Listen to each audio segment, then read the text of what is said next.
Close White dive on it. This is twice now the Celtics have been first to the floor. Save with Horford. Unbelievable. Boston first to the floor. So good. Brown fakes, fires up the three. Tatum dives on the floor. Everybody dives. Jaylen Brown with the flush. Blocked by Porzingis. He's doing it all. Tatum spinning, driving, layup. Washington drives. Blocked by White. Oh, what a block from Derrick White.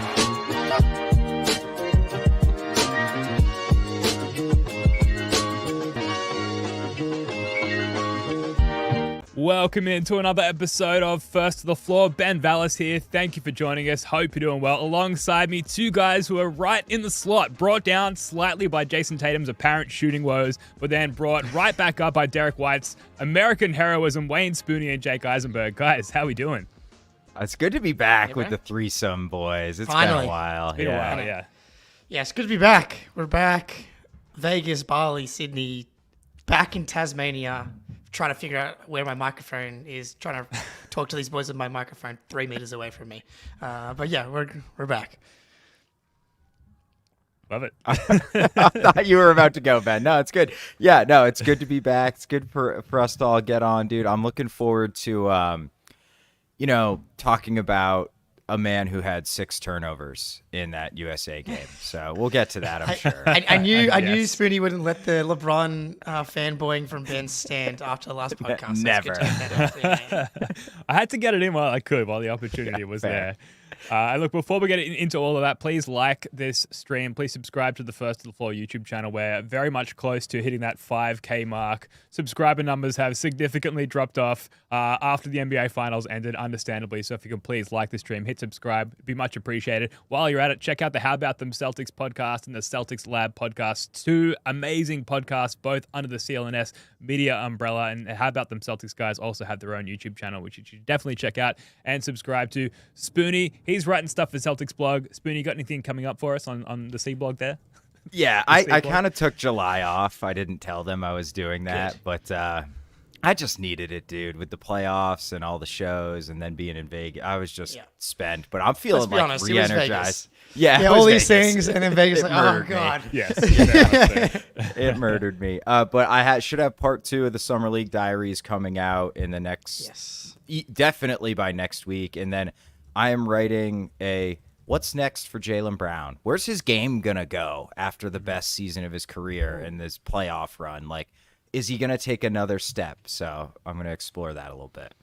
Hopefully the answer is yes. That sounds good. We'll definitely check that out. Playback.tv/Celtics blog. That's ours/Jake's/Celtics blogs playback room. Jake, I know we've got some loose plans to live stream some of the Olympic Games. Anything coming up for us there? So I'm going to do Puerto Rico versus Team USA. Nice. That will be at 1 a.m. for us. So Ben, no pressure to do that one also. But I'll be doing that one.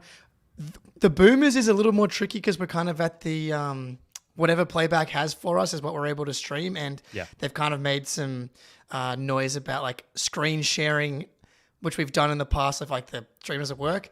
Screen sharing the Olympics would be potentially be a very bad idea for if we don't have the license to do that. So the Boomers are currently not available to stream tonight. Tonight the Boomers play Greece, and if they win, they go through to the knockout stages. But we won't be able to stream that on Playback, unfortunately. Maybe if they get to the knockout round, we'll have more of the other games available. But as of now, it's like all the Team USA games, some Canada games. But yeah, that's the update. Yeah, we'll take what we can get. And yeah, must-win game for the Boomers, 9:30 p.m. Australian Eastern Standard Time, which we'll get to a little bit later. Coming up on this one, Team USA basketball talk, the stock exchange, Jayson Tatum. We'll check in on those Aussie Boomers. No, not your parents, the Australian basketball team. We'll take a look at some cheesy stories happening within the Olympics. That's your clue, cheesy, and that's possibly going to get cut for time. So we'll see. You have to hang in till the end there to see if we get to that one. And finally, Gordon Hayward has retired, and Jaylen Brown is launching something really exciting in the city of Boston. But first, Team USA versus South Sudan. A couple of days ago now, Jayson Tatum back in the lineup, gets the start. Joel Embiid, now he's benched. Now 76ers fans are outraging online. Jake, we'll get your thoughts to begin with. You and I, we talked about the whole Jayson Tatum not playing situation in that first game. He's back on the court. What do you think of Tatum's performance? Tatum's performance was fine. He played fine. And But the whole point of like the last episode was just like they're gonna win with whoever they throw out there. Like this team is so good. They did a really good job of setting expectations low in the exhibition games, which I, analogized to preseason. Like there's a clear difference between how hard they're playing in the exhibition games compared to these games. When these guys are playing hard, like there's no one that can stand a chance against this Team USA team. Like Canada's the only other one that has like maybe a chance, but even them, I don't see having like a real shot at being Team USA. So the point is like, it shouldn't be that hard to get all these guys out there. It's bullshit that Joel Embiid didn't play in this game as well. The fact that he like can't get all 12 of these guys out there is just like, it's just not that hard. There are plenty of teams in the NBA that do. I know there's less minutes, but like Joel Embiid also for the matchups, quote unquote, was like a much better plus minus in the South Sudan game in the exhibition games. Even though like I agree that the versatility of these lineups are clearly better without Joel Embiid. Tatum was good-ish. Hit the side of the backboard, which everybody like. Could he have just missed it normally? That would have been nice. It was the top post on NBA Reddit. I think it might still be. Yeah, just miss normally, dude. I don't know what's going on there, but defense was good. Had a nice, chase down block. Had one layup attempt where he's been doing this more. Been kind of like doing the LeBron getting downhill and then using his shoulder as he's like coming across the lane to like have guys bounce off. Guy bounced off, but the guy also stripped the ball from him. But I like that development in his driving game, which definitely happened in the finals. He rebounded, played defense. But this is the role that I wanted him to play. Yeah. I think he played 16 minutes, 10 to 16 minutes, play defense and rebound, and they're going to win the game. Yeah, he had one, I think maybe like the first time he really had an opportunity to do anything on the ball because he's doing a lot of corner standing, a lot of off-ball screening. I thought he had some really nice like off-ball screens for Devin Booker, which is like in the corner. Insane. That was good. Yeah, a couple like really nice ones like flare screens and stuff, like just doing the little things out there. But he had a super nice drop-off to I think Anthony Davis, like the first time he really touched the ball and got downhill. He's just not forcing it, which I think is ideal. That's how he's going to get minutes, because if he tries to take over the game, like he's just going to get yanked because, I mean, Anthony Edwards is apparently allowed to do that, but really nobody else is, I guess. So was not the best Tatum performance of all time, but he also, like, this is why you play this dude, because he's not going to hurt you at all. Where I think the alternate is really true of Joel Embiid, because Joel Embiid at his worst can absolutely like submarine this team. And we saw it in the first game. So I have trouble feeling bad for Joel Embiid not getting minutes, if I'm being totally honest. But you're right, Jake. It's like you can find at least 8 minutes for everybody. You can find 2 stretches of the game for everybody. And like, not even because like, it's just not worth having the narrative around the team. Like you're going to have to keep like answering questions about it, Steve Kerr. Just like you could just eliminate that immediately. Nobody's going to be like, why did Embiid only play 7 minutes? Like nobody's going to do that. It's all about if you just stick them to the bench and they never play. So, but if there's a guy that I want stuck on the bench and not playing at all, it is Joel Embiid. So overall, you know, say LeBron. Well, LeBron too, but I know that's unrealistic. Joel Embiid, the fact that he's getting boos even in another country is pretty funny. It's wonderful. Yeah, every time he steps on the court, the whole crowd is booing him. So that's been nice. Is it because he was eligible for France and he didn't come? So. Is that okay? All right. Yeah, and he shunned his home nation of Cameroon as well. That as well. I believe. But yeah, great sign for Jayson Tatum, like character-wise, for him to come in after not playing in that first game and not overexert, not over-assert himself, and just play like the role of that of an elite role player. And like you guys said, a lot of off-ball screens and kind of like playing more like a big functionally than we're used to. Like a lot of like flashing across the paint, trying to get entry passes. I don't think he received any or even were any attempted in his direction throughout the game, but like just not the Jayson Tatum that we're used to functionally on the court in terms of his role. But 2 guys who did come in halfway through the first quarter playing their exact precise roles, a role that we've gotten very used to throughout the Celtics season. Jrue Holiday and Derrick White came in midway through the first quarter. It was a pretty close game at that point. Credit to South Sudan. And Derrick and Jrue just completely blew the game wide open. Jake, I've got to throw to you again, like the world's leading expert in Derrick White, to give us the rundown on the Derrick White explosion in this one, because just elite role player, national hero, you might say, just incredible in this one. Unbelievable. It's so awesome to see everybody finally, like, you see, it's funny how it takes Team USA in the Olympics for everybody to like finally accept the Derrick White experience. Like, it wasn't the playoffs. It wasn't the fact that he almost made the All-Star team. It wasn't the fact that he was awesome in the finals. It's like now that because they don't hate the Celtics, they're able to just watch the game. Well, they still have Jayson Tatum. That's the one thing that people can't do without any confirmation bias. But Derrick White's impossible to say anything bad about because he doesn't miss shots. Just 3 for 3 from 3. Running pick and roll, chase down blocks. Like, I shouldn't be surprised anymore, but I can't tell if I shouldn't be surprised anymore, or does he just keep getting better? Like, he's basically playing perfectly, not missing shots, guarding everybody, running the offense. Man, I wonder if this is like, I think I might have to call it the Derrick White prophecy, the confidence prophecy, because like Popovich always talked about how like he had to, encourage Derrick, like, you're supposed to be here. You came from D2, G League, and now you're here. You belong. And Derrick's talked about how Jayson and Jaylen are always like, be yourself, be aggressive. And he's talked effusively about how much Joe Mazzulla has helped him with his mentality. And again, we saw him take another leap this season. And now it's like Derrick White is on Team USA, on maybe the most talented Team USA team of all time. And he was a replacement for Kawhi, and people are like saying he shouldn't be there. And not only is he be there, but it's pretty clear to me that the best lineup is Jrue Holiday, Derrick White, Kevin Durant, LeBron James, maybe Jayson Tatum, and Anthony Davis. Like, it's very, like, Steph Curry's playing worse than Jayson Tatum. He also can't hit the broadside of the barn. Nope. And he obviously isn't giving you what he gives you on the other end. So really the offense should be fill in the gaps and let Kevin Durant shoot threes. That's essentially what this team should be. And then let Anthony Davis, Jrue Holiday, Derrick White play defense, which is maybe the argument for Jayson Tatum in that role. I'll go back to a lineup question later. But like the fact that that's clearly the lineup and Derrick White may be the second best player in that lineup. Yeah, I mean, he's just such a perfect, like, everything he does well is just amplified with the more better players you surround him with. And this is like a fucking all NBA team, essentially, that he's surrounded with. So he's amplifying them. They're getting amplified. Everybody's it's like, turn it up to 11. He just like, it knows exactly what he needs to do on every possession, both sides of the ball, to kind of get the best out of the team. And, we've obviously seen it with the Celtics, but when he's the fifth guy with, LeBron, Bam, who's playing out of his mind, Devin Booker, Tatum, it's like, holy shit, he looks incredible. And he hit 1 3, dude. It was a pretty, like, big nuts 3 hand in his face, too. So always. He's like brimming. Yeah, of course. Brimming with confidence.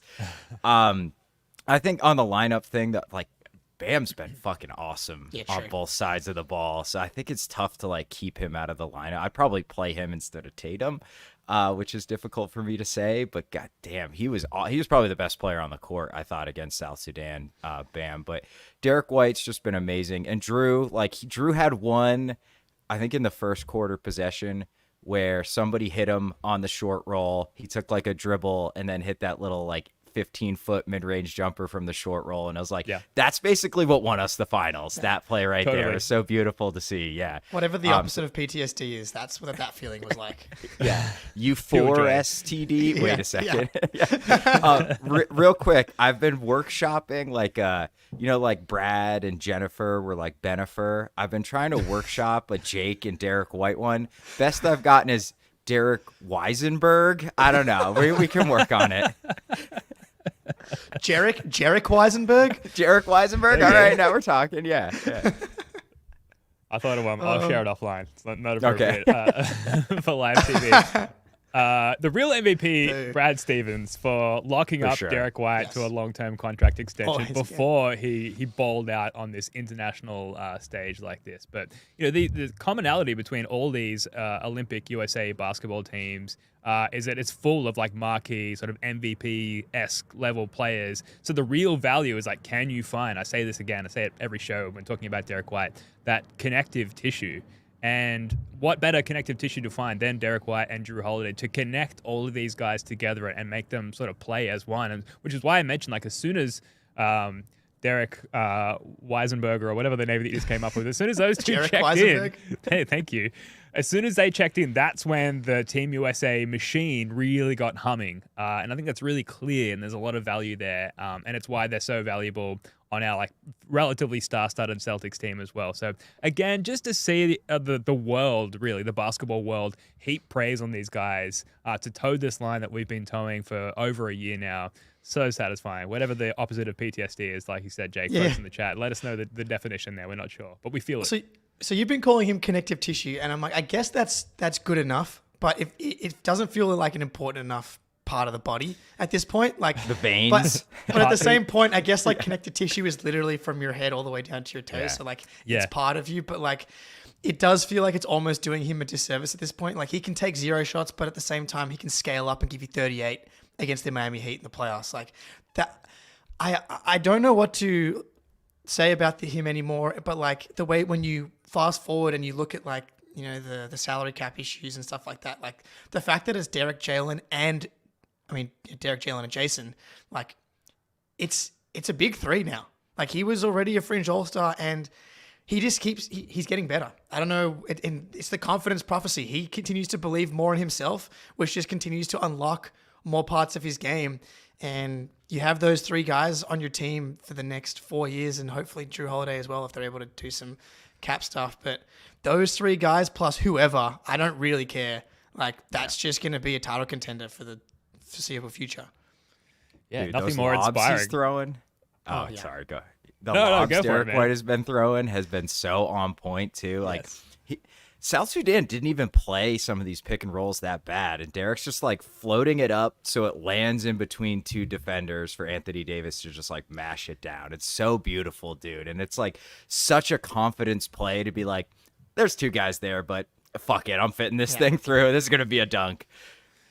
The evaluation really is just like looking at the rest of NBA Twitter being like, see what we've been Told you. saying for the last Yeah. year? Yeah, there's nothing else to add other than look at our like tweet timeline for the past year or so on Derrick White. Spoonie, like just to go back to Tatum a little bit, because I might have moved on slightly too quickly. Were you satisfied with his performance? And you mentioned the shot hitting the side of the backboard. How worried are you about this sort of somewhat extended shooting slump now?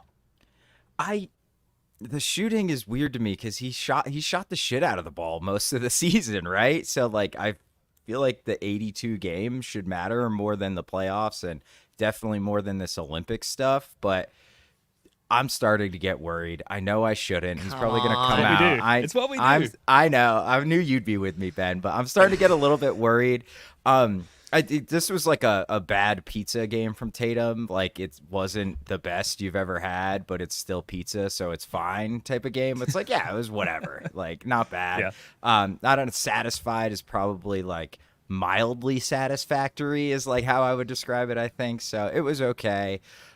Dude, just make a 3. Like you go 1 for 7 from 3. I don't care. Just make Not 1 happening. and it'll make me feel better. Yeah, no, he's not going to take them. Yeah, well, like part of the problem as well is like he needs to find his rhythm, and he's taking 1-3 a game. Like it's just not going to happen probably when he's taking that few. So, so yes, Mary Poppins in the chat, Lizard Brain. Like, of course I'm worried. Of course There's a part of me that's like I literally had the thought like, what if he's now Giannis, and like he just like can't shoot threes anymore. Yeah. But like, here's the thing. I went back and looked at the last 3 seasons of his shooting. I didn't have time to go catch and shoot versus pull up threes, but I just looked at the total 3-point attempts and makes from the last 3 seasons, because the last 3 seasons are like that 21-22 season after Kemba was gone was really like the first season. It was, okay, this is Tatum's team, super high usage relative to the rest of the team. So 21, 22, 22, 23, 23, 23-24. Regular season plus playoffs. So that's including the last two playoffs where he's a combined 30%. He's at 868 makes out of 2,444 attempts, brings him to 35.6% from three. That's just probably what he is. That's and that's fine, totally fine. And like if you're gonna take 7 or 8 threes a game in the playoffs and you're gonna make 35.6 of them, that's great. I'm sure we might do a whole podcast just on Tatum shooting, as we do every offseason, it feels like. But like, there's definitely a conversation about the types of threes, because he definitely takes 2 per game that could just not be taken or whatever. And those are like the end of the quarter setback threes that like literally one has never gone in, I'm pretty sure, except for the second quarter of the game 5 in the finals where he was 1 for 7 but made the coolest one over Luka Doncic. But I do think, and like the free throw numbers again were 86% in the playoffs. Like the shot is there. I think it's just a slump. And then I have this tweet from Missoula Baller, who got banned from Twitter, who now is Udotati, free ban. Ray Allen had 5 unique streaks of at least 19 games where he shot under 30% from 3 in his career. Reggie Miller had at least 20. Kevin Durant had 30. The only high volume shooter without a single 19 game span meeting that description I can find is Steph Curry. So like, it feels worse because it's the playoffs and now we're here. So like the amount of time it's been is like much longer than the normal amount of 20 games. Like 20 games is like a month in the regular season, which is like, actually it's probably less than a month even. So it's like whatever. But the fact that it's with the entire playoffs with all of those days off in between games, in between series, obviously the microscope is on Tatum and on the Celtics. So every miss feels like 3 misses, especially when he hasn't made one in like 2 playoff games. Yeah. And it feels worse now when literally the only games that people are watching again are these games and he clanks one off the backboard. Like that miss alone counted for like another 20 game shooting slump. Just the way that like NBA Twitter reacted to it. So it feels worse than it is. And there's probably something going on with his mechanics or his mental. That's probably not going to get fixed in the Olympics. It's probably going to get fixed in the offseason when he's just like gets a million shots up with hopefully a new trainer. I want Drew Hanlon out of my life. It probably has nothing to do with Drew Hanlon, but I would really prefer it to be a non-Drew Hanlon trainer just for my own sanity. Yeah, can we get an external consultant in? Like, sure, please. Keep Jrue out, because Drew Hanlon swooped in at some point during the regular season, and he responded to me on Twitter when I was like, what's going on, and how was it fixed? And he talked about his high release point, that they needed to correct, that he was releasing the ball too low or too early or something like that, and that was corrected, and it's sort of since dissipated since then. So, like, there is something there to go in and re-correct again. I know there's been a lot of online scuttlebutt, as there tends to be, about Tatum's wrist. It's always in a wrap. First of all, I believe it's his offhand, and yes, guide hand, you know, in terms of shooting mechanics, does play a role there. But you wouldn't think. Is it just the finger? Is it just like the finger now? Exactly. And we can go down this rabbit hole all day, but like typically he's been quite a good shooter, and there's a history now of seeing it like corrected within a really small amount of time. So whether it's a mental cue, whether it's a correction to his mechanics or something that Drew Hanlon, or hopefully an external consultant, can come in and also correct as well, that there's work to be done there. And fortunately, there's a little bit of runway after the Olympics where we can get in the lab. I say we. That'd be nice. Please invite us, Jayson Tatum. Yeah, I too would like to be in the lab. Fix my mechanics. That's right. Yes. Yeah. Teach me mechanics. Yeah. Before we get on to, I want to get to some Boomer basketball talk as well, some Aussie Boomers talk. But first, we've got to get to our friends over at Prize Picks. Prize Picks is America's #1 daily fantasy sports app with over 5 million active members. Prize Picks is the easiest and most exciting way to play daily fantasy sports. Unlike other apps, on Prize Picks, it's just you against the numbers. All you do is pick more or less on 2 to 6 player stat projections and watch the winnings roll in. You can now win up to 100 times your money on Prize Picks with as little as 4 correct picks. If you're looking for promotions, Prize Picks has you covered. From lowering select player stat projections on Tuesdays to help your lineup hit, or getting your entry fees back if you have a losing lineup on Fridays. With the finals over, the hoops action doesn't stop on Prize Picks. Women's basketball is still heating up, with stars like Caitlin Clark and Angel Reese looking to make names for themselves, along greats like Brianna Stewart and Asia Wilson. You can win up to 100 times your cash watching the ladies ball out. Taking less on Jayson Tatum everything is probably still not the worst idea at this point. I made my first $10 deposit and received an instant $10 bonus. If you have the skills, you can play for a shot at turning $10 into $1,000. Download the Prize Picks app today and use code CLNS for a first deposit match up to $100. That's code CLNS on Prize Picks for a deposit match up to $100. Pick more, pick less. It's that easy. Shout out Prize Picks. Shout out the CLNS Media Network for presenting the First to the Floor podcast and YouTube channel. Guys, the Aussie Boomers played the Canadian. Does the Canada team have a name? Just the Canadian national basketball team? The Maple Leafs? Sure, we'll go with that. Anyway, we lost, and it was close in the first half. It was not so close in the second half as Shai Gilgeous-Alexander, who was in foul trouble after picking up 2 quick fouls to begin the game, just absolutely balled out in the second half. Josh Giddey did the inverse of that, who was incredible in the first half, finishing with 18 points. And then the Maple Leafs, as we're calling them, just completely double-teamed Josh Giddey. Patty Mills was not really a factor. And Dante Exum was good in spurts, but wasn't really able to do enough as sort of that secondary ball handler / playmaker. I feel bad. I've been throwing to Jake constantly, so now it feels like I should throw to Spoonie, but we're talking about the Aussie Boomers, so I apologize, Spoonie. I've got to throw to Jake again. It's fine. Bad hosting. Look, this was always going to be a tough one to win. Like, Canada's probably easily the second best team in the field here. But this is the thing with this type of tournament. Like, all it takes is one game where you shoot the lights out or something like that, and you steal one. And it felt like that was going to be maybe this type of game. You get Shai into foul trouble. Josh Giddey's hit step back threes in the first half, which was not something that I anticipated seeing. And then the youth, I thought, turned up. Like, this team is being led by Josh Giddey and Dyson Daniels, who that's probably been the biggest pleasant surprise of the tournament so far, is that Dyson Daniels has not just been awesome on defense, but he's been like the second or third kind of guy on offense at times, and like finishing layups and hitting threes. I would caution Hawks fans in believing that the 3-point shot has now finally become real, because Matisse Thybulle did something similar at the Tokyo Olympics. But in the third quarter, it was turnover time. Like, they just were throwing and credit the Canada defense. Lou Dort had Patty in the torture chamber for much of this game, but the youth turned up for Josh and Dyson. Like, all the touchdown passes, they were just rushing, getting really flustered, and then the game was essentially over. Like, you had to keep the game close to give yourself a chance to win. And then once the lead got to 10, it was that's going to be kind of hard to come back from probably in this type of context. But I thought it was very encouraging. Like, this next generation of Boomers, Joe Ingles is not really getting on the court because, as my dad has been saying, that Baylor Scheinman is even slower than Joe Ingles. I don't think even Baylor Scheinman is as slow as this version of Joe Ingles. But yeah, so the transition into the Dyson, Josh Green, Josh Giddey, Dante Exum era has been better than I expected. I thought them to kind of look worse in this tournament from what I saw in the FIBA World Cup last year. So I've been pleasantly surprised. And now all we got to do is beat Greece, and we're through.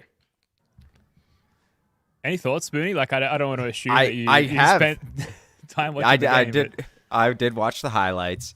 I have, I think, an Australian crush. Is it Jack McVeigh? Oh, yeah, this dude, I forgot to mention him. I love this dude, man. He's one of those guys. He's such a good shooter that he just builds his entire offensive game around that. And he's smart enough with the ball in his hand to know how to take advantage of his shooting threat. A couple weeks ago, maybe it might have even been last week, I saw he signed a contract with Houston. Jake, I think last show you said it was a 2-way. So I was who the fuck is this guy? And I looked into him and I was like, oh, this guy's got some shit, man. He might be a real player. So big Jack McVeigh guy. But I think if I was an Aussie, if I was in your shoes, I would feel really encouraged. You guys mostly hung with Canada, who is pretty friggin' loaded with NBA talent. And you guys have Giddey, Dyson Daniels, Josh Green, and then it's fringe, really. And none of those guys are stars in the way Shai or Jamal Murray are. So I would be very happy with this performance. And I think you can beat Greece. Greece is just Giannis, essentially. They have nobody else. Yeah, I think Greece pose less of an overall problem. The strategy is pretty clear with Greece, similar to guarding the Bucks, except there's no Dame Lillard or Chris Middleton, but essentially make Giannis shoot from deep, collapse on his drives, and then get out to shooters is the formula. And we've seen other Olympic teams have success with that formula defending Greece. But yeah, in this game against Canada, we just couldn't adjust to their adjustments. It felt like once they made those halftime adjustments as far as how they were going to defend Josh Giddey, we just didn't have anyone else who could really handle the ball and set the table for anyone else. And there was a point, I think, earlier the fourth quarter where we had Dante Exum and Josh Giddey on the floor at the same time, and it allowed Exum to be that sort of secondary playmaker as Giddey attracted the defense. And that worked temporarily, but that Canada adjusted again. And Jack McVay, he does not miss. I love Jack McVay. He's awesome.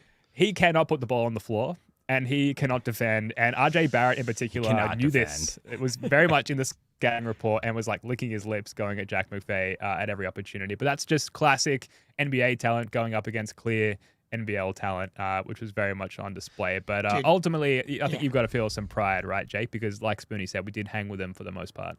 Oh, this is great. This is good. I think, the Greece game, I haven't actually looked at the odds. I'm guessing we're favored in that game. Like, you just got to deal with Giannis and you're fine. I am learning like my own biases against bald guys. There's a white guy on Greece who's bald. Yes, I love this guy. And he's also super, like, relatively slow compared to the other people on the court. And I'm like, man, this must be their version of Joe Ingles. And then, like, they did a zoom in on his face. I'm like, oh, he's actually doesn't look old at all. And I'm like, damn it, that's going to... Now, anyone that's watching me on, like, play basketball from far away is going to think that I'm super old because of how bald and slow I am. But... But yeah, like Jack McVay, dude, shout out Ozra in the Discord and who's been listening for ages. He grew up with Jack McVay in Australia and has been talking about him. But Jack McVay is like a guy that barely made the NBL because people are like, yep, he's too slow. And then he's like become a mindset guy. If you follow him on Twitter, it's like every day, like I got up, breath work, mindfulness, confidence in yourself. I knew that I had to take this shot. So in like, I think it was game 2 of the finals in the NBL finals, he hit like a half court buzzer beater to win the game. Like this dude he's a hooper and a gamer. I'm very interested to see how he goes in the NBA, but if he's going to like shoot like he does, like no dip threes, quick trigger with the extra space, like he's going to probably be able to find a role. He is obviously very slow-footed. I think that's the question for the Aussies, though. It's like clearly Jock Landale, Dyson, and Josh Giddey as your 3 guys. And then who's the other 2 that you're like, who's your best 5? And like Dante and Jack McVay might be your best 5 because of the offense. But that I didn't even mention Patty Mills there. But he also is like 35, 36. But I have a feeling that actually could be your best 5. It's a bit bigger than... the Patty Mills lineup, but you are small still. But at the same time, like I'm not sure. Like I think you might be just getting your best guys out there. That the Boomers have real offensive issues because while we keep developing these 6'8" wings, none of them can shoot consistently. It's like Ben Simmons, the captain of the ship. If anyone's wondering, he's not here because I think he's still injured. But yeah, so Josh Giddey, he's been shooting well in the Olympics. So was Dyson Daniels, but like. Not sure how real that is. This was the first game, and I promise we won't hang on Boomers talk too much because we've got a fair bit more to get to, but this was the first game, and Jake, this is going to disappoint you in your soul, where I was like, maybe could have used a little bit of Matisse Thybulle out there because Dyson Daniels' defense on SGA early in the game, he shared that load with Josh Giddey in the first half. Second half, he basically took on the full defensive load on SGA, and he just didn't hold up. He needed like to be spelled at times. He needed a break from guarding SGA because SGA was cooking him. And it's not like Matisse Thybulle's going to come in and like completely lock him down, not by any means, but you just need another sort of NBA level defender, I think, out there for those marquee players. And like, against Team USA, forget about it. But when you've got like one, huge MVP level performer out there in the case of SGA, you just need a couple better defenders that you can throw at him. And it was the first time I found myself thinking like, what kind of personnel do we have for use in that situation? And Matisse Thybulle was the name that kept popping up in my mind. I think he stinks. So, yeah. Well, my prediction was right. Yeah. But he can defend. He can defend. No, I don't know if he can. I think he's one of the most overrated defenders in the league. Like, he got a bunch of deflections in like his first 2 years. And SGA is really good at getting his body into guys. And like, that's where Matisse Thybulle's always struggled is like guys like Jaylen and Jayson. Like, he never really bothered them because he's skinny and he's so bad on offense. So like he shot like 36% from 3 this year. Come on, man. How many attempts? I don't know, but they were all wide open. Yeah, it was like 90% of them were wide open. It's slim pickings in this country for basketball talent, right? Well, they can shoot and defend. I mean, otherwise, if he could shoot and defend, then he'd be on the team and probably have a $10 million contract, but he doesn't. And like, who are you taking off the team? I guess the obvious answer is Dellavedova probably. Or Ingles, who could be there at a coaching capacity. They're not playing. I think those two guys, you could argue you would, but then you want the veteran leadership from those two as well. Sure. I thought Delhi in game one, when they got into it with Spain, did a really good job of like bringing them together and not letting the young guys get like caught up in the kerfuffle. So, you're not going to get me on the Thibault thing, but it's okay. Just try to really win. I'll keep poking away there, see if I can find any cracks. All right, we're going to come back in a minute. We're going to wrap up with some other Olympic event talk and some news closer to the Celtics. But first, we want a quick word from our friends over at Game Time. Game Time. I live in the shadow of the newest MLB sensation, Paul Skeens. He's absolutely electric. Pitcher for the Pittsburgh Pirates. I'm looking forward to making the hour trip up to Pittsburgh and catching a Skeens start with Game Time. Game Time is an authorized ticket marketplace of Major League Baseball, which makes getting tickets faster and easier. Prices on the Game Time app actually go down the closer it gets to the first pitch. With killer last-minute deals, all-in prices, views from your seat, and their lowest price guarantee, Game Time takes the guesswork out of buying MLB tickets. We actually just used Game Time to pick up our Summer League tickets, and I just attended a soccer game up in Pittsburgh featuring my least favorite Premier League team, Liverpool FC, all thanks to Game Time. Mo Salah, bald now. I had no idea, but he pulled the Jake Eisenberg and shaved it all off. Yep. Game Time, it's just super easy to navigate. You can pick up last-minute tickets. They've got flash deals where you save even more with exclusive in-app deals on select seats ahead of the game or event. Zone deals where you can save when you choose a section and let Game Time choose the actual seats. And I think my favorite feature is you toggle on all-in pricing. The price shows up the total up front, no surprises or fees at checkout. So take the guesswork out of buying MLB tickets with Game Time. Download the Game Time app, create an account, and use code CLNS for $20 off your first purchase. Terms apply. Again, create an account and redeem code CLNS for $20 off. Download Game Time today. Last-minute tickets, lowest price guaranteed. Shout out Game Time. I don't know if you can use Game Time to look at Olympic tickets at all, but if you can, if you think you can, if you find out that you can, use the code CLNS and get $20 off that offer. Now, the Olympics are going on. I feel like planes do not fly over my house at all, and then I come up here to the attic to record a podcast, and it's like they just redirect all the airport traffic directly over my house. So apologies for the background noise. The Olympics are ongoing. We've got to get to the medal tally as I try and bring up some Olympic tunes here. Do we have it? Yes, we do. Graphics. Here we go. The Olympic medal tally. The People's Republic of China have rocketed ahead up there with 11 gold medals. United States of America, 9 just behind China there. And then we've got Australia straggling in 4th behind the home nation of France in 3rd spot there at the Olympics. So you love to see it. Jake, Spoonie, any thoughts on your home nations as they cruise through the Olympics here? I would make note that, total medals, USA, up 10 on France, which is what's most important. Forget the golds. Of course. Yeah, I've been consuming so much Olympics, like everything, man. Fencing, whatever that weird horse dancing shit is. Like, I'm all over it. I'm watching the USA. Equestrian.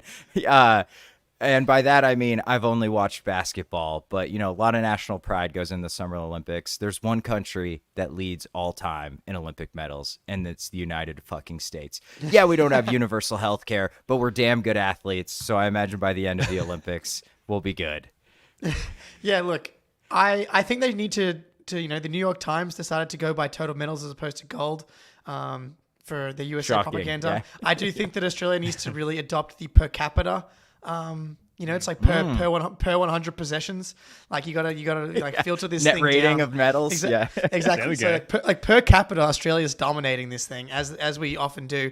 At least at this point in the Olympics, once the swimming is behind us and we move on to land, things get a little more dicey for the Australians. So enjoying it while it lasts. But I've been getting locked in late night, home from the bar from a friend's 30th birthday. And locked into the BMX riding. There's Logan from Logan in Queensland, Australia, previous gold medal holder, was in the middle of a dream run, and then he crashed on like his very last kind of entry back to the ground on like a simple trick, and that would kind of blew the chances for the Australians. And then last night, didn't see this one coming, but me and my wife locked into the 20-kilometer walk from the 15th K to the 20th so K. ridiculous. That's a dude. tough hang, man. That's a tough hang. But it's like you know, it's just in the background. It's like, oh, look at this. Look at this Chinese lady. She's just like got the hips. She's going. Looks like she's running. And she started, like when we started watching, she was 40 seconds ahead per lap. And then by the end, it was like, you know, only 10 seconds. And then second to third, the Australian girl made a run from 8th into 3rd, push for silver. And that's what's great about the Olympics. You chuck it on. Damn right. And then you don't know, like, obviously I'm not going to watch the walking. And then next thing you know, we're like, go on, Margot, go on. Yeah. And then close that gap. And she got on the podium. So shout out to her. I draw the line at competitive walking. I'm sorry. Competitive walking? What are we doing? What's they, next? They walked 20 kilometers in under 2 hours in like 90 minutes. That's yeah, literally it is insane. That's insane walking speed, dude. That's way faster than I could ever dream of running 20 kilometers in. So once you start diving into the analytics, like you really get an appreciation for it. Are the Aussies Derrick White? Yeah. Should Team USA trade for Australia? Yeah, if someone can share the link to the cleaning the glass equivalent for walking, for competitive walking, maybe I can get into it. Have you guys heard of Georgia Villa, the Italian gymnast? So Georgia Villa, this is from glamourmagazine.co.uk, took home the silver and the gold. Well, if you count gold and yellow cheese, the Italian gymnast is sponsored by Big Parmesan, one of the top comments on Reddit, by the way, Big Parma, and the internet loves her for it. As part of Team Italy at the Paris Olympics, Villa helped bring her country its first women's gymnastic team medal in almost 100 years. It was a joyous moment, but the thing that's blowing up the internet is her posing for all of her Olympic headshots or photos with giant wheels of Parmesan cheese, which you absolutely fucking love to see. Like, when have you seen anything like that? And it did pose the question, if, Derrick White, Jayson Tatum, Jrue Holiday, our beloved Celtics are at the Olympics, if you had to see them pose with any edible item, any food or drink off the top of your head, what would you like to see them pose with? And I did not tee you guys up with this question. Firstly, started. Firstly, I do have Parmesan in my tier 1 of cheeses for myself. So I highly respect pecorino as well.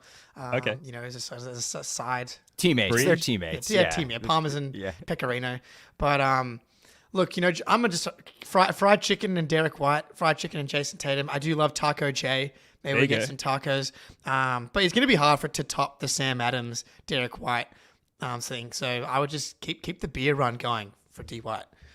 So when I think like Boston cuisine, the first thing that comes to my mind is clam chowder or like lobsters. So, just like a seafood medley, maybe a seafood tower. Dude, is there a company that makes those? I don't know. Sure. Maybe some clam chowder, something like that.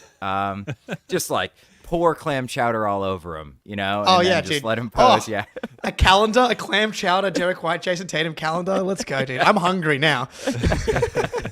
Maybe posing with a nice can of Al Horford juice before he pours it over. That's right. Wash it down with some Al Horford juice.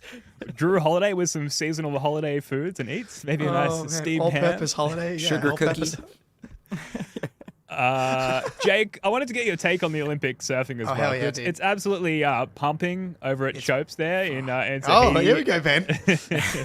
What's your take on the Olympic surfing? It's awesome. I've only locked into like the one day so far, but I've been following. It's awesome.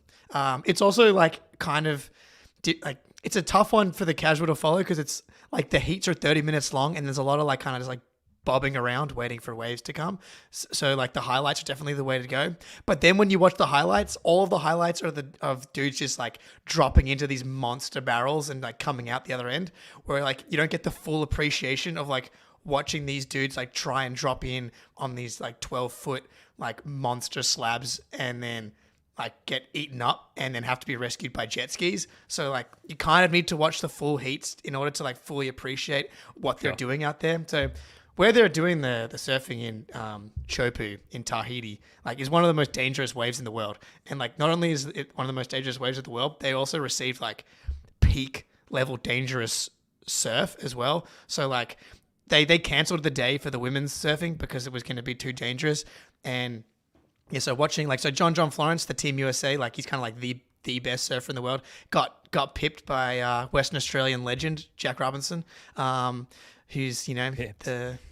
Pipped, dude. He's just he's a cone lord, which is a euphemism for smoking bongs and for dropping deep into the cone of the barrel. And he is Jack Robinson, the cone lord of Australian surfing. I'm not even sure if he surfed again then, but like he got that one done. So it was. We've all been through the cone lord phase in lives. You've all been there, yeah. But yeah, would recommend. If I was to say, Spoonie, I didn't grow up surfing. I used to prefer charging shories on my boog. What would I be talking about? Boogie boarding? There we go. Yeah, okay, you got it. Yep, charging Really? shories on my boog. There you go. Yeah. All right, I was not yeah, expecting dude. you to get that. And shories, of either. course, being little shore break waves. All right, any other Olympic thoughts before we move on? Obviously, folks, if you're watching, you're expecting Celtics basketball talk, Team USA basketball talk. It is the Olympics. It only happens once every fucking 4 years, so we are going to talk about it a fair bit, mostly because there's very little else going on other than Steve Kerr lineup-related drama. So if you've got any Olympic thoughts for us to get to on the next pod, make sure you let us know in the chat, in the comments. Before we move on to Gordo, guys, any other Olympic thoughts? Can we just fucking see a lineup of Derrick White, Jrue Holiday, and Jayson Tatum? I know. Like, that doesn't seem like it's very hard to figure out, Steve Kerr. Anyway. How would we know if it'd work, though? You never know if it's going to work. That's a good Yeah, point. definitely. Yeah, definitely not if you have Kevin Durant and Anthony Davis out there at the same time. Definitely won't work. Yeah. Let's wrap up on these two news items. The first one being Gordon Hayward has retired from the sport of basketball, at least at a professional level. I found this somewhat surprising. I thought he'd find his way onto a team at a minimum. Perhaps there's a sense of like not wanting to play at that much of a diminished role and a diminished salary, but his full retirement message has been tweeted out on social media and Instagram and all of that. Guys, kind of a I guess a sad ending to Gordon Hayward's career. If you remember when he signed with Boston, I remember exactly where I was and what he was doing when it was announced, and he was really at the peak of his game at that point, and there was so much excitement about bringing him on and pairing him up with Isaiah Thomas and Al Horford and what that team was going to look like. Obviously, IT gets traded. We all know what happened to Gordon Hayward. I've got the clip right here. I'm just kidding. Oh, God. Yeah, Jesus, yeah. I literally just felt my feet tingle with terror. I was like, please don't do it. I had to do it. I'm sorry. Oh, my God. Oh. Spoonie, thoughts? And have you got a favorite Hayward Celtics moment you want to get to?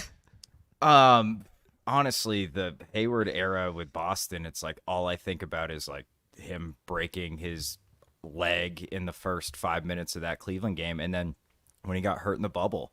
I've been kind of thinking about this a lot because he's 34, right? So he's past prime, but I really think he could at least be a solid 12-minute a game contributor. Like, do you think he regrets going to Charlotte? Like, I know he was injured a good amount, but he basically just threw his late prime away for a couple extra $1 million, you know? And he seems like the type that maybe that's a worthwhile trade for him. But dude, you only get one career, man, and you could have been playing playoff games, not just in Boston. Like, he could have stuck around and obviously been playing deep into the playoffs with us or anywhere else. And he basically retired when he went to Charlotte. He's not really played a meaningful game since that happened, other than his cameos for OKC this year. Yeah, I don't know if he regrets going to Charlotte. He probably regrets going to Boston just because maybe he never snaps his leg in half. Yeah. But he probably just has so much bad luck. He's even when he felt like he was getting back right in with the Celtics and he breaks his hand against the Spurs and he's playing his best basketball. He's playing really good basketball as he comes into the bubble playoffs and then hurts his ankle really badly in the first game of that playoff run. So I don't know if he regrets going to Charlotte necessarily, or it's just I got the worst luck for 5 years straight after basically being one of the healthiest players in the NBA. It is a very I used to think about the Gordon Hayward injury a lot more before the Celtics won a title because it was always the sliding doors moment because that was really the kind of the sliding doors moment where things kind of went off the rails. If he doesn't get injured, they probably make the finals in Tatum's rookie year. If he doesn't get injured, that second year with Kyrie Irving, probably goes a lot better because you've got Gordon Hayward as another veteran there who's still like playing all-star level basketball. And that probably means that Al Horford doesn't leave either, because the main reason that Al Horford left was because Kyrie tanked the team. And then if that doesn't happen, does that mean you get healthy Gordon Hayward and Al Horford in the bubble? Because if you get healthy Gordon Hayward and healthy Al Horford in the bubble, do you win the title? You at least push the Lakers to 6 or 7. And then like I probably think you win a title, but at the same time, I'm like, I'm not a everything happens for a reason person. I'm more like, okay, if everything's fucked, let's try and find our way through this next phase of our lives. And that's kind of what Brad Stevens did for us. But it's like, do we find Derrick White? Do we find Jrue Holiday? Do we find Kristaps Porzingis? Do we end up with a team that wins 64 games, goes 16-3 in the playoffs, and has like the one of the most dominant seasons of all time? Probably not. So like, it all kind of worked out really well for the Celtics, but it always is going to be a big what if. Yeah. Gordon Hayward had a really nice turnaround fadeaway jump shot a couple of plays before the injury in Cleveland. I remember when he hit that shot, I was like, let's fucking go. Gordon Hayward, max contract. Look at him go. What an amazing player. So versatile. Can do everything on the floor. And then we know what happened from there. And yeah, like you talk about the sliding doors moments, like what happens with Ainge and, you know, how he manages Jayson Tatum and Jaylen Brown. Does he trade them? Does he look to bolster that lineup of Al Horford and Kyrie Irving and Gordon Hayward by trading for more savvy veterans or different role players, more experienced role players? There's so many what ifs. But obviously we won the championship, and with all thoughts and prayers to Gordon Hayward's ankle, pretty happy with how it worked out in the end. Yeah, I'll say so, man. Like, yeah. I really think Jaylen doesn't blossom into the player he is with Hayward kind of in the way of him, because he was better his second year, and then he had that down year. That's his third year when Hayward came back, and it was a disaster. And then, although they were all really good in 1920 in the bubble, like together, so it probably is fine. But you just never know with stuff like that. And yeah, you're right. The title, I used to like think back and like get like legitimately melancholy thinking about Hayward breaking his ankle, and now it's just like there's just a bump along the the road to the destination now, right? Like it's like whatever, part of the journey now. Yeah, it was before. It was like, it was obviously never going to be in the same category as Len Bias or Reggie Jackson, but it was like that's going to be like the late teens, early 20s reason why the Boston Celtics didn't win a title, was because the max contract guy from the Western Conference All-Star team snapped his leg in half and was never the same after playing for 5 minutes. And but and so I guess the other lasting memory of Hayward's time in Boston is that constant thought of like, can he get back there? Can he get back to that sort of elite or like all-star level NBA player? And there were little flashes throughout his time in sort of that 2018-2019 season, and then in the bubble as well. He left the bubble with an ankle injury, then he came back and stayed in the bubble, even though it was during the birth of his son, which is something that I'll always remember and appreciate, because that's a huge sacrifice to make in his personal life to hang around and try and see us over the line. And he was so injured in that Heat series. But look, there was one moment where we just had a little like, oh, is he back? Is Hayward back? And it's this game winner against the Sacramento Kings. None of those shots hit the rim. Here we go.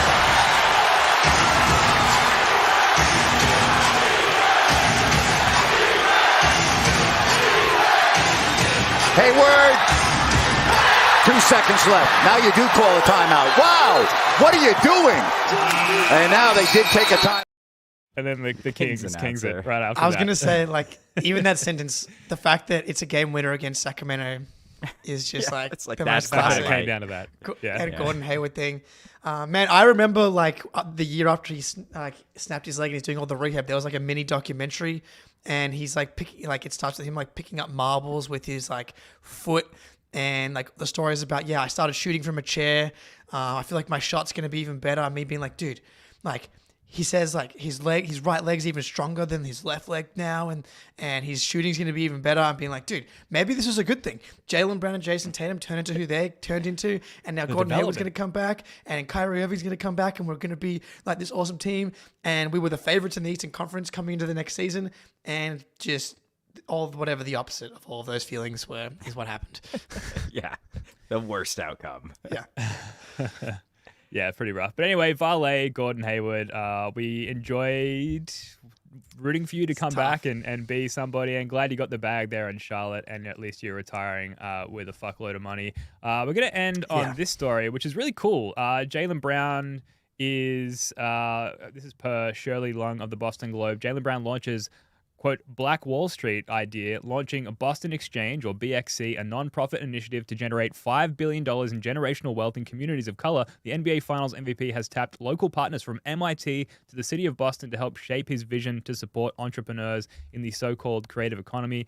The program, a collaboration with the Celtics teammate Jrue Holiday and his wife Lauren's JLH Social Impact Fund, will sponsor 10 entrepreneurs in Greater Boston in design, arts, media, entertainment, fashion, and culinary arts. So Jaylen Brown talked about this when he signed his big deal a year ago, guys. Held true to his word. He's got this thing off the ground now. I believe it's becoming active as of tomorrow, where people can apply for grants and funding to get their own projects off the ground. Any thoughts on this? Like, I don't expect you guys to have like huge insightful takes on this because it's all very new. Why not?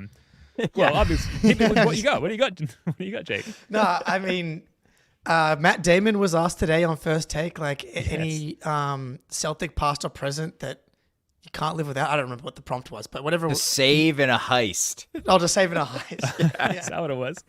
Yes. It's an insane premise. But Matt Damon nailed it with Jaylen Brown, and he like explicitly talked about his off the court stuff and how it's so incredible that, like, to be so good as Jaylen Brown has, and not just as good as Jaylen Brown has become, but we've just talked about, like, is he going to take another leap? Spoonie's writing about it. It's like, no one expected him to get this good. So for the amount of work that he's clearly had to put in to get to the level of NBA player that he is, has blown all of our expectations out of the water.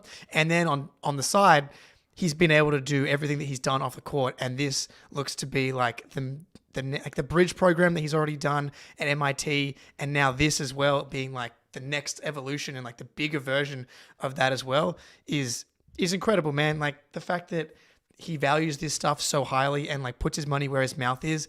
Like, you can always put money towards stuff. Like, if you're rich, like, I donated to charity, whatever. But to be someone who's like spearheading like the way for Massachusetts and Boston to narrow the pay gap is like just inspirational, dude. It really is. Yeah, and I think, you know, he's really specifically targeting the way you build wealth, right? And there's a lot of stuff in American history that have denied that from certain populations. So it's just a really cool initiative. And I imagine they're just doing 10 right now because it's sort of probably the pilot. I imagine it'll expand. But that it's great, dude. Like, he's basically granting 10 people their dream wish, right? Like, I have an idea that I want to get off the ground and I have no way of getting it. 10 people are going to get like the greatest wish of their life granted, and in large part due to Jaylen Brown. And it has an opportunity to really bolster not just the Black community in Boston, but Boston as a whole and all of New England, really. So it's a really awesome idea, really awesome initiative. I'm looking forward. And I love that Jrue Holiday is involved too. Yep. That's kind of a really cool wrinkle that I wasn't expecting. Hell yeah, dude. Drew's going to be here forever as well. Yes. Great work by Jaylen, dude. Yeah. Well, fucking look at you guys. Here I was. I don't expect you guys to have any insightful takes on it. You guys absolutely fucking nailed it. Well done. But yeah, it's the creating of opportunities rather than just like blindly throwing money at something, and the fact that it's so specific to the community that he is like well and truly become a part of, which I think is truly amazing. So genuinely really looking forward to seeing how that evolves. Anything else, guys? We're just about to hit the hour mark. We're actually a couple minutes short for once. So any final takes on anything we've discussed before we wrap this baby up? That's good. Feeling good. Can't wait to get up 1 a.m. Puerto Rico, Team USA. Looking forward to that one. And then Boomers, baby. Look, just get Brad Stevens on the phone. Get the game plan. Suck in. Build the wall. Double on the dribble. Get going. Yeah. Move the ball. All that stuff. Yeah. Suck in, build the wall. What was it? The pipe master? What was that? Yeah, the cone lord.